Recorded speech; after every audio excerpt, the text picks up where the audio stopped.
پروسه کال یو سیک راغو، یو سیک راغو کېناستو، سال ده خیر شه ویل بچی مې نهر دی او دړی اوړه راته پکار سیک. اوس خدای خبر دړی اوړه په څو کې ده، خو ما 50 روپۍ ورکې مالزه بچی اوړه پې واله یاره سیک د سیزي او ما ته ګور، د سیزي او ما ته ګور. 3 ورځې پس مې بیا هغه سیک ولیدو، ما ته وایي ته مولا یې؟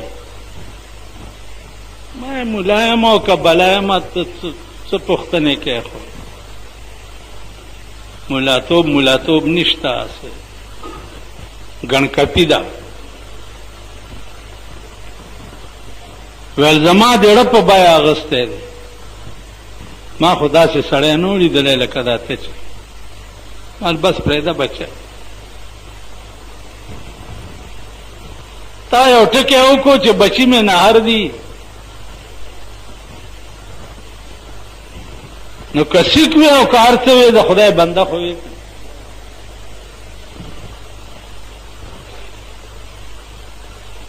د خدای بنده خو وی. په قیامت کې به دا تپوس هم کېږي چې زه بیمارم ته به ورته داسې ولاړې،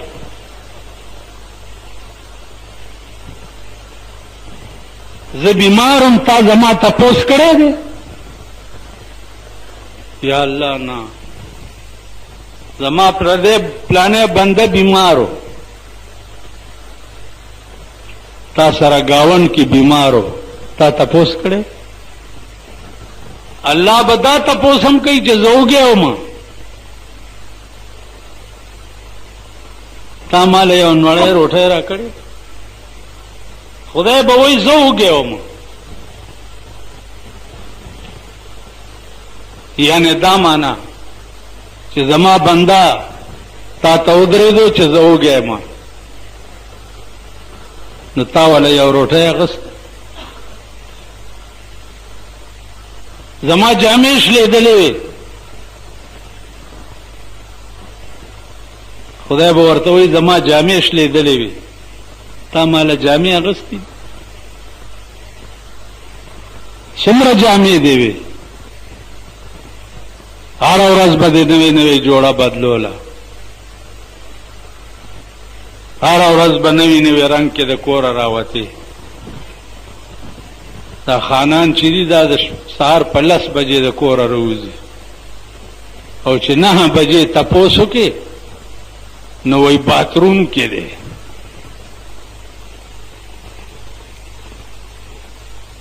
څوک وایي باتروم کې دی او څوک وایي لیټرین کې دی. خو هلکه ووایه چې ټټای کې دی که نه، د پیرنګي بچیا باتروم ماتروم سے یاد ہے اور لیٹرین سے یاد ہے، خواہ ٹٹائی کے لئے غل کئی.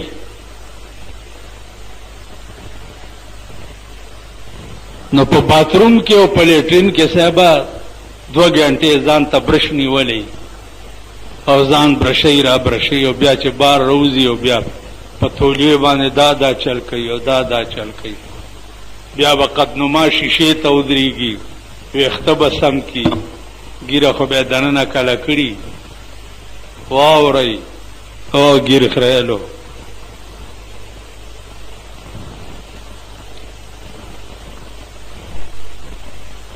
مسله دا ده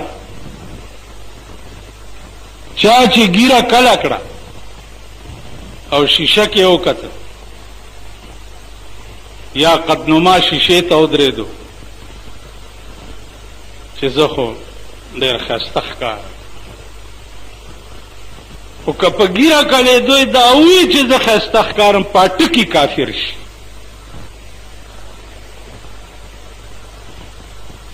په ټکي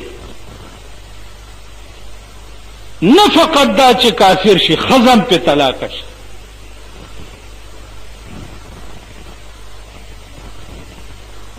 دغسې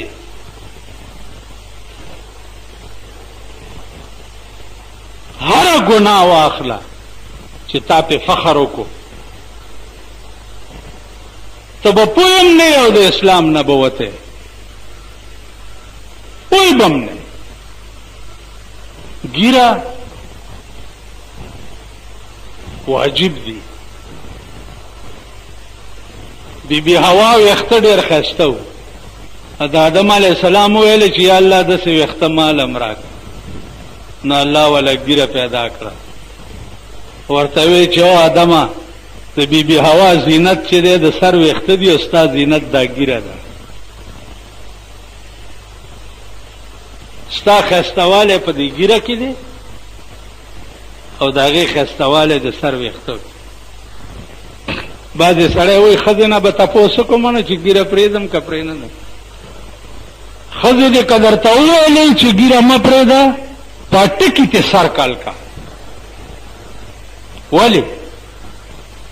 وایي چې زما ګیره ستا نه ده خوښه، ویښته در باندې بد لګي، ستا دا د سر ویښته په ما بد لګي. سر ته کل کو دونای سر به ګرځي. ستا پلار د ښځې جواب کولی شي؟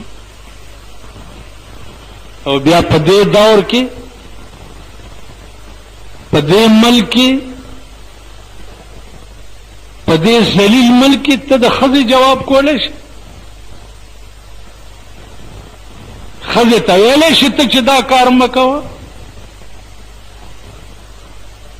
ښځې خو دومره لرې لاړې چې ستا غور نیکه د قبر نه روځي واپس به یې رانه وایي. 50 کاله وشو د پاکستان جوړېدو، په 50 کاله کې د ښځو شاپینګ نه ختمیږي. شاپینګ مازدیګر کې ښځې شاپینګ لګي. مونږ سره مخامخ دکانونه دي د بجلو د سینیټرای. موټر ورته ودرېږي، خاوند زنتلا کې په موټر کې ناستی او ښځه اړتاوره چې ده هغه به روزي داسې داسې به کېږي او دکاندار ته به ورشي، کله به برش علي او کله به راډ علي او کله به سالي او خاوند دلی په موټر کې ناست دي که نه؟ ګوره یې ټوله ورځ که نه خاوند یې لا اوده پروت او دا سهار د کوره راوتي. دا څوک دی؟ د چا چې ښځه بربنډه ګرځي هغه دوس، او په دوس د جنت بوی حرام دی. بوی کوه ته جنازې او ختمونه خیراتونه. دا قرآن داسې ستا د لاسه دی چې بس تا چا پسې وویلو نو ورمنډه کړه را خلاصې. دا ستا د لاسه. نو زما عزیزانو دا به زمونږ ژوند دی. دا د دنیا د ژوند نقشه وه چې ما تاسو ته ویله چې په دنیا کې دی که هر یو کار د پیغمبر د مرضا خلاف وکړو عمر له به تباه شي. راتلونکی ژوند چې د قبر دی ابه درته انشاءالله مخې جمعې ته بیانوم، او بیا د قیامت نه بعد ژوند دی ابه د عمر له تباه شي. که دا ژوند دی خراب تیر کو، د حرام او حلال تمیز دی ونه کو، د ښه او د بد تمیز دی ونه کو، په کور د کنټرول ونه کړو، کور د ډمتوب نه پاک نه کو. دی خوا وګورئ څنګه چې د ښځې مخ بربنډول ناروا دي او د سړي ښځې ته کتل ناروا دي، داسې د ښځې هم پردي سړي ته کتل نه. د رسول الله صلی الله علیه وسلم زمانه کې یو مؤذن څه نامه یې وه پستر ګوړوند و مؤذن د رسول الله کور ته راغی. رسول الله صلی الله علیه وسلم خپلو بیبیانو ته وایي چې پټې شئ. وی چې ولې؟ وی عبدالله ابن مکتوم راغی. وی چې جی خوړون دی د هغه خو نظر نه لګي. وی کاړون دی تاسو خوړندې نه یې که نه؟ څنګه چې د هغه کته تاسو ته ناجایز دي داسې ستاسو کته هغه ته ناجایز دي. عزیزانو په دې ټولو خبرو سوچ وکړئ، مونږ تباه یو. زه درته په ایمان وایم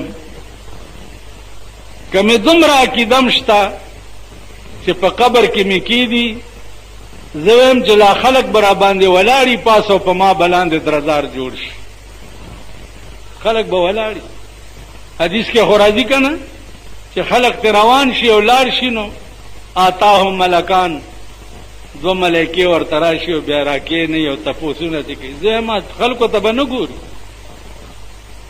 لا خلق به ولاړي او په ده به درزار جوړ الله دې امان راکړي او په دې پرفتن دور کې دا دعا وکړئ په اخلاص چې خدایا که په دې پاکستان کې د ښځو د حیا او د سړو د حیا او د ملک نه دا تمام کنجرتوبونه او ډمتوبونه څوک کوم حکومت نه ورکوي خدایا هلاکې کې خدایا هلاکې کې که دا درد د دې حکومت او د دې ممبرانو په زړه کې نه وي خدای دې هلاک کړي او خدای